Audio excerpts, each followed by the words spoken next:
Everyone says that AI is transforming HR, but most companies are just doing the same work faster. In this episode of iCIMS Fireside Chats, I am joined by the one and only Jess VonBank. She is one of the clearest voices challenging what she calls transformation theater. We are going to unpack why AI isn't the transformation itself, why humans are the real design constraint, and what intentional reinvention actually looks like for HR leaders today.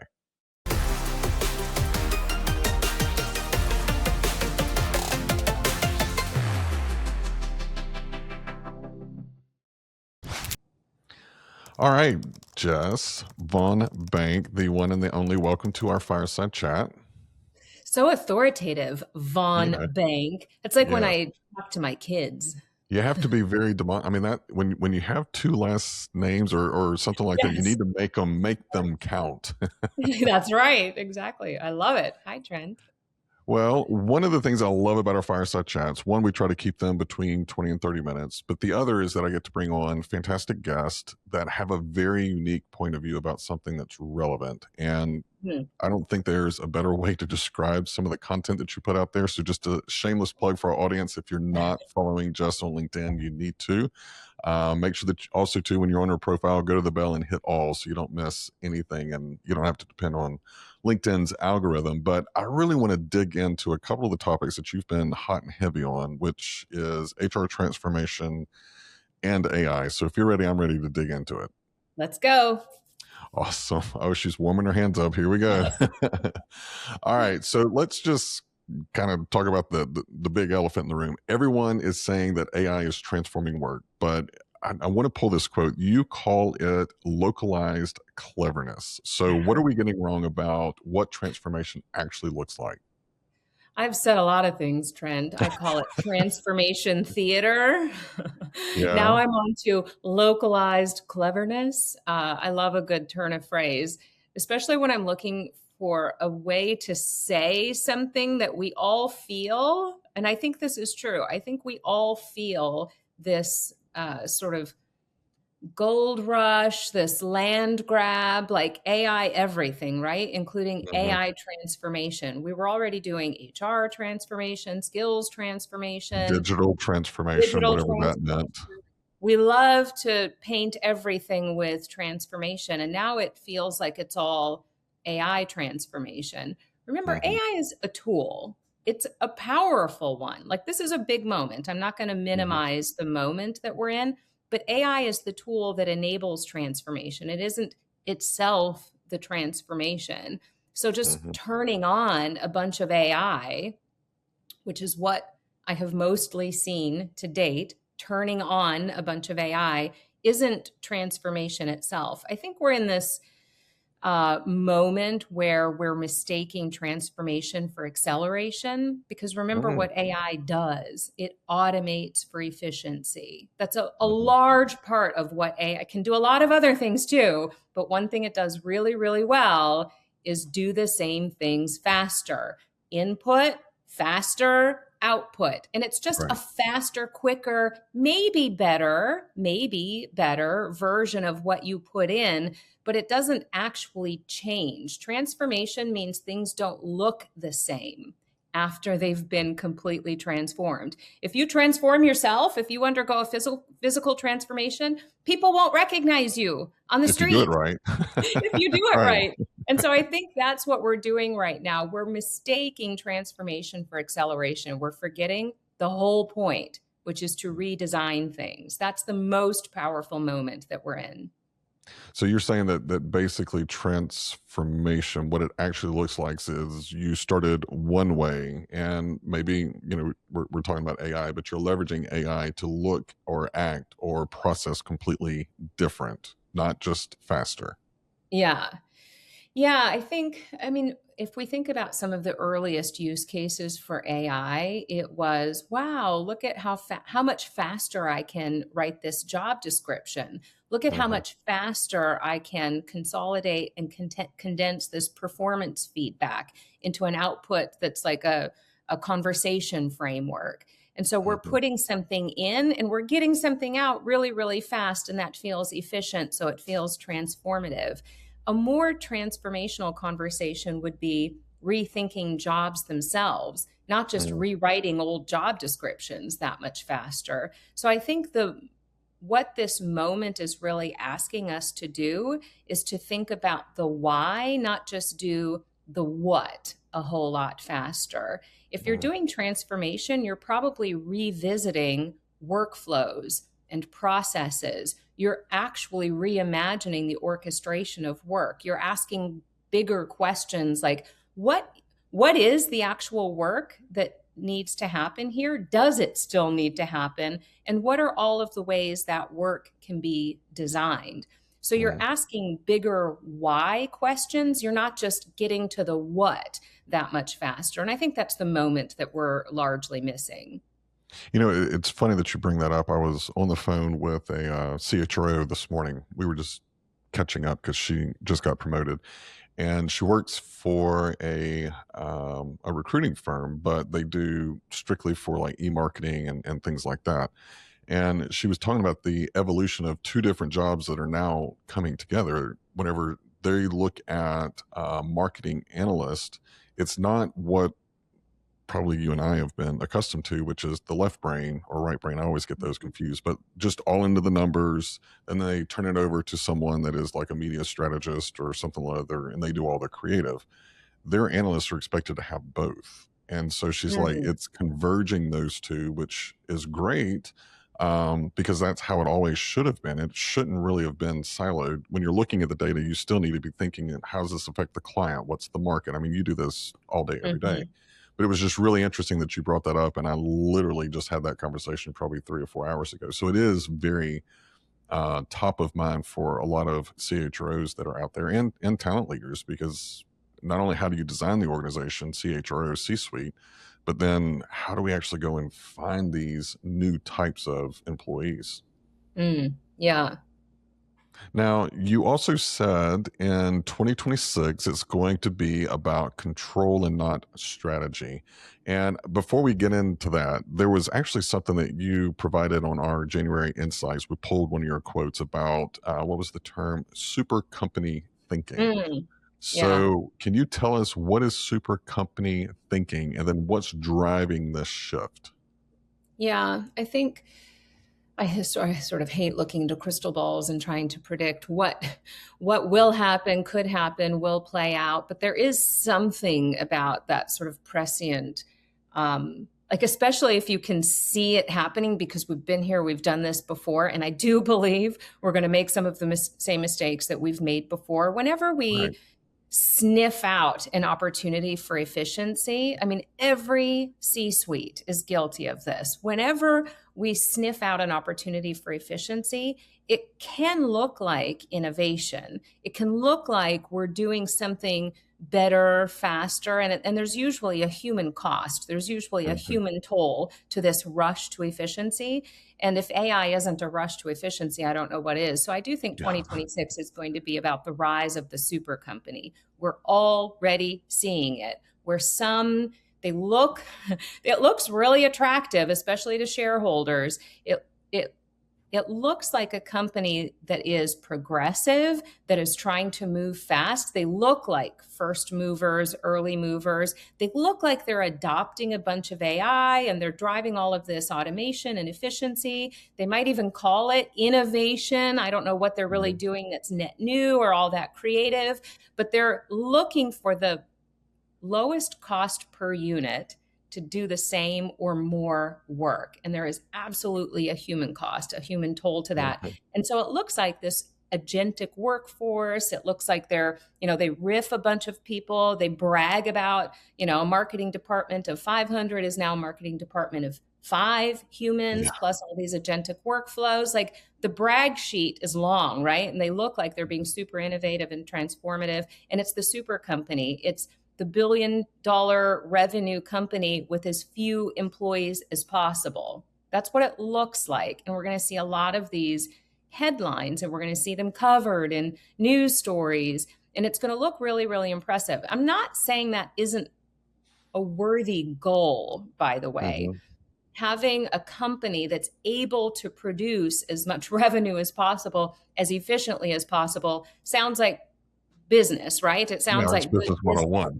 can architect it that way. But Yeah. unfortunately, a lot of companies will rush there too fast, or they'll get there in the wrong ways, and then they'll scramble to get people back because they don't have a clear understanding. I don't think most companies have a clear understanding of what talent they need and what skills that talent will need on the Mhm. other side of this.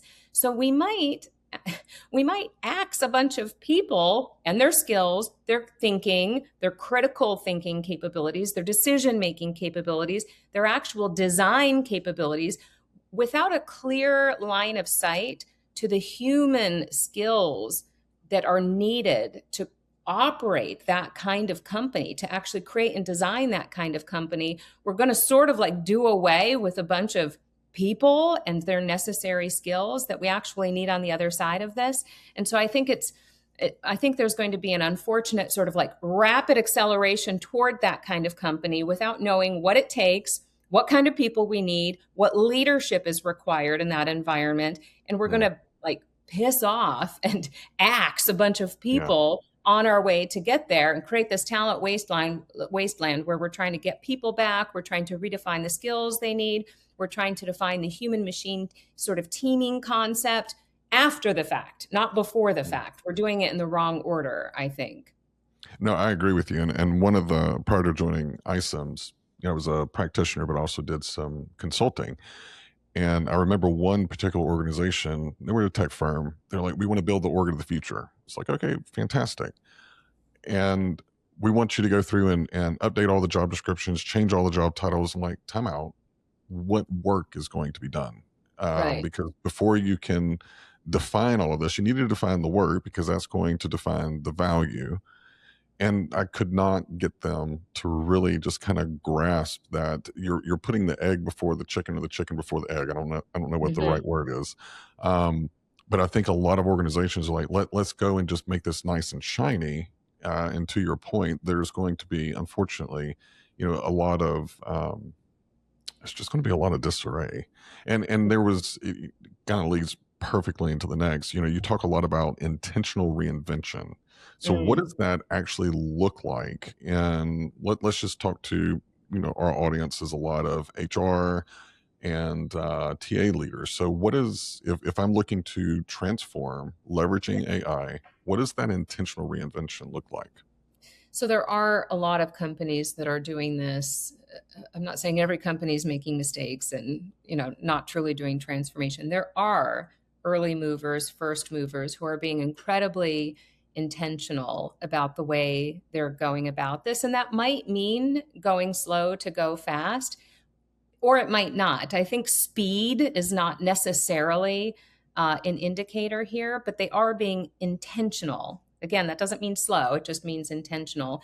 And what that looks like in practice is that you are probably redesigning anything before you're automating it. Nothing should be automated as a reflex. It should be considered and probably reinvented. Like if you were to look at, you know, any of your sort of tasks, processes, workflows, almost everything could probably use a little bit of a glow up, if not a Yeah. full reinvention, if you were literally stripping down and pulling apart core business processes. Almost Mhm. nothing couldn't use a little glow up, right? If Right. not, like a true begging of the question, like, why are we actually doing this? What purpose does this serve? Yeah. Does It this gets back still to the why that you talked about. Yes. So does this still need to happen? Not just how can we get this to happen faster or more efficiently at a lower cost per workflow task, business unit. And so almost everything should be considered for reinvention before it's eligible for automation. And I think the other big thing is that humans are treated as a design constraint. They're not a cost line item in transformation, which is unfortunately what we're seeing a bit of. They're not a cost item, they're actually a design constraint, meaning if work were to look better after this, what would that look like for people, for their cognitive load, for their energy capacity? Does this reduce burnout? does this add energy or deplete energy? Does this create more room for critical thinking? Does this put decision making closer to core processes? So humans are almost like probably your number one design constraint in AI transformation, not an afterthought, not a cost item, and certainly not like the, you know, sort of the minimal, like, oh, well, this erases a bunch of people from core business processes. Let's measure that as a win. You're actually looking at how are people elevated in the business process itself, and how do people govern and manage the decision making, the responsibility, the governance that goes along with scaling those core business processes for maximum impact. So those are two things I would say. And speaking of decision making, sitting closer to business processes, as AI becomes better, and it is becoming better every single day, it will become more invisible. It will be so embedded that we almost lose our ability to recognize where and how AI is playing a role in a business process, in an outcome, in a decision. That's a good thing. I call it hiding the wires. It should be so embedded, so invisible that it doesn't create friction. It doesn't interrupt my flow of work. It enhances the workflow. The necessary downside of that is that it is invisible. And so you have to put decision making and governance really close to the process. Humans need to have the ability to interrupt at any point in that workflow if it's not going right, if the decision tree isn't flowing right. So you have to build in human, we call it humans in the loop, or even better, humans at the helm. My favorite version, humans at the heart. Like, you have to build in the ability for humans to interrupt, to redirect, to govern, to manage, to verify and validate outcomes. That absolutely needs to be more built in, the more invisible AI gets. I love that. I love that. So you have the wonderful ability of kind of looking across industries. So to bring this home, what is one question that every leader should be asking in 2026 if they want to design work that people actually want to do? Yeah, that's a great. Well, I'll give you two. How about that? I'll give you two Yeah. questions. Well, I think what's missing from a leadership perspective, you know, I think it's really hard I think this is a storytelling challenge. It's hard to storytell the strategy. Because I think a lot of leaders are feeling a lot of pressure. And so, because they're sort of lacking the whole why story and the ability to storytell and articulate that in a way that appeases shareholders, stakeholders, appeases the workforce. And so there's a lot of pressure on explaining the why. If the why isn't fully visible or available to you yet, and so we rush to the what. And that's why we're feeling so much pressure. It's easy to dashboard things and to show a bunch of metrics and to camouflage metrics as progress. It's much, much harder to have the full vision and to be able to articulate the full vision and to get buy-in and excitement and build momentum around a longer term story. Like, this is about playing the long game. This really is about playing the long game. But when you're a leader, especially when you have, pressures on performance and to show progress to shareholders, it feels like a short-term game. It always feels like you're playing the short game. So it's very, very hard to stick with that, the vision and the story, and to get everybody to come on board for that.